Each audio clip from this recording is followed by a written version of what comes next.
আজ remedial online ক্লাসের পক্ষ থেকে প্রত্যেককে স্বাগত। আজ আমি একটি গুরুত্বপূর্ণ ক্লাস 11 এর সংস্কৃতের ক্লাস এসেছি। সংস্কৃতের নাটক থেকে তোমরা জানো যে প্রত্যেককে তোমাদের একটি নাটক আছে সিলেবাসে, সেটি হচ্ছে ভারত বিবেকম। এই ভারত বিবেকম নাটকটির বিষয়বস্তু আমি তোমাদের সামনে উপস্থাপন করছি। তাহলে কি হবে, বিষয়বস্তু উপস্থাপন করলে যদি বিষয়বস্তু লব্ধ করতে পারো তাহলে এখান থেকে যে প্রশ্নগুলি হবে প্রত্যেকটা প্রশ্নের উত্তর তোমরা এখান থেকে করতে পারবে। তো তোমরা যারা এখনো এই চ্যানেলে নতুন তারা প্রত্যেককে চ্যানেলটিকে সাবস্ক্রাইব করে চ্যানেল পাশে থাকার চেষ্টা করবে। ভিডিওটি শেষে যদি ভালো লাগে অবশ্যই বন্ধুদের সঙ্গে শেয়ার করবে, প্রয়োজনে কমেন্ট করবে। তোমাদের কমেন্ট এর চাহিদা অনুযায়ী আমরা পরবর্তী ক্লাসগুলো দিতে সচেষ্ট হব। তো প্রিয় শিক্ষার্থীরা, আর বেশি কথা না বলে আমি আজকে শুরু করছি ভারত বিবেকম নাটকের বিষয়বস্তু। ভারত বিবেকম নাটকের শুরুতে আমরা দেখি যে শ্রী রামকৃষ্ণ তিনি হচ্ছেন শ্যামা মায়ের একজন সাধক। তো তিনি সবসময় শ্যামা মায়ের পূজার্চনা করেন, আর তার পূজার্চনায় সাধনার বিষয় বস্তু একটাই, তিনি যেন একটি উত্তর শিষ্যকে খুঁজে পান যিনি তিনার অবর্তমানে অর্থাৎ শ্রী রামকৃষ্ণের অবর্তমানে নতুন করে ভারত রচনা করতে পারবে, তিনার অসম্পূর্ণ কাজগুলিকে সম্পূর্ণ করতে পারবে। সেই উদ্দেশ্যে নিত্যরত শ্যামা মায়ের কাছে তিনি প্রার্থনা করতেন।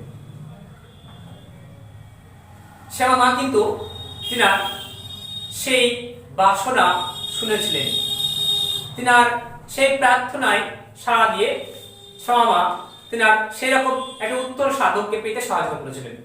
তো এই উত্তর সাধককে তিনি কিভাবে পেয়েছিলেন আমরা প্রত্যেকেই বিভিন্ন রেফারেন্স থেকে বা টেক্সট বুক থেকে দেখেছি যে কলকাতার শিমুলিয়া নিবাসী সুরেন্দ্রনাথ দত্ত নামেও একজন শিষ্য ছিল শ্রী রামকৃষ্ণের। স্বয়ং শ্রী রামকৃষ্ণ সুরেন্দ্রনাথের গৃহে গিয়েছিলেন তিনি তার উত্তর সাধককে, উত্তর শিষ্যকে ফিরে পাওয়ার জন্য।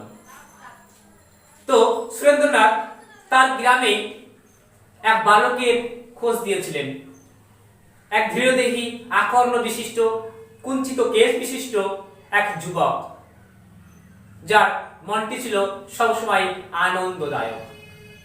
এইরকম একটি শিষ্যের খোঁজ দিলেন সুরেন্দ্রনাথ দত্ত। তিনি হচ্ছেন বিশ্বনাথ দত্তের পুত্র নরেন্দ্রনাথ দত্ত ওরফে বিবেকানন্দ। নামটি শোনার সঙ্গে সঙ্গে, এই নরেন্দ্র নামটি শোনার সঙ্গে সঙ্গে আনন্দে অভিভূত হয়ে পাগলের মতো নৃত্য করতে লিখেছিলেন স্বয়ং শ্রীরাম রামকৃষ্ণ। তিনি সেই নামের মধ্যে খুঁজে পেয়েছিলেন যে হ্যাঁ, আমি ঠিক যাকে পেতে চাইছি সে যেন এই।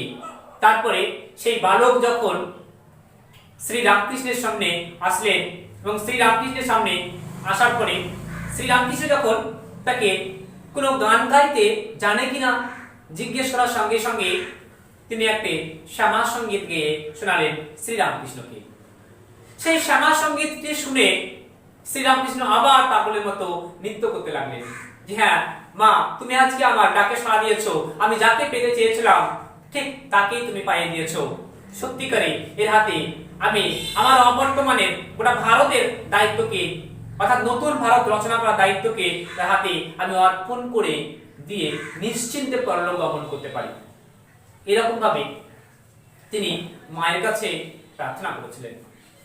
তো আমরা এই নাটকটির শুরু থেকে শেষ অবধি এই ভারত বিবেকম নাটকটিতে এটা বুঝতে পারলাম যে শ্রী রামকৃষ্ণ একজন উপযুক্ত শিষ্যকে পেতে চেয়েছিলেন, যে শিষ্য তার অবর্তমানে তার অসম্পূর্ণ করা কাজকে যেন সম্পূর্ণ করতে পারে, আর সেই কাজ যেন নিষ্কাম কর্ম হয়, সেই কাজ যেন সমাজের কাজে লাগে, সেই কাজ যেন কখনোই ব্যক্তি স্বার্থে নিয়োজিত না হয়। এইরকম লক্ষ্য নিয়েই শ্রীরামকৃষ্ণ আগিয়ে চলেছিলেন, আর সেই বিষয়টি নাট্যকার পাঠক সমাজে বার্তা দিতে চেয়েছেন যে কেমন ভাবে একজন গুরু তার সঠিক শিষ্যকে পাওয়ার জন্য ব্যাকুল হয়ে যান, এবং সঠিক শিষ্যকে পাওয়ার পরেও সে কেমন ভাবে তার উপরে আকৃষ্ট হয়ে নিজের সমস্ত দায়িত্বকে অর্পণ করে দিয়ে শান্তিতে পরলোক গমন করতে পারে। এই ছিল এই নাটকের বিষয়বস্তু। তো প্রিয় শিক্ষার্থীগণ, আমি আশা করছি তোমরা নাটকের বিষয়বস্তুটিকে খুব ভালোভাবে আয়ত্ত করতে পেরেছ। ঠিক পরের দিন এই নাটক থেকে কোন কোন প্রশ্নগুলি 2020-তে আসতে চলেছে, আমি সেই রকম গুরুত্বপূর্ণ প্রশ্নগুলি নিয়ে আসছি। আর যে প্রশ্নগুলি বলবো আশা করছি তার বাইরে আর একটি আসা সম্ভব নয়। তোমরা শুধুমাত্র কয়েকদিন অপেক্ষা করো নেক্সট সংস্কৃত ক্লাস নিয়ে আসা পর্যন্ত। Thank you everybody, best of lakh.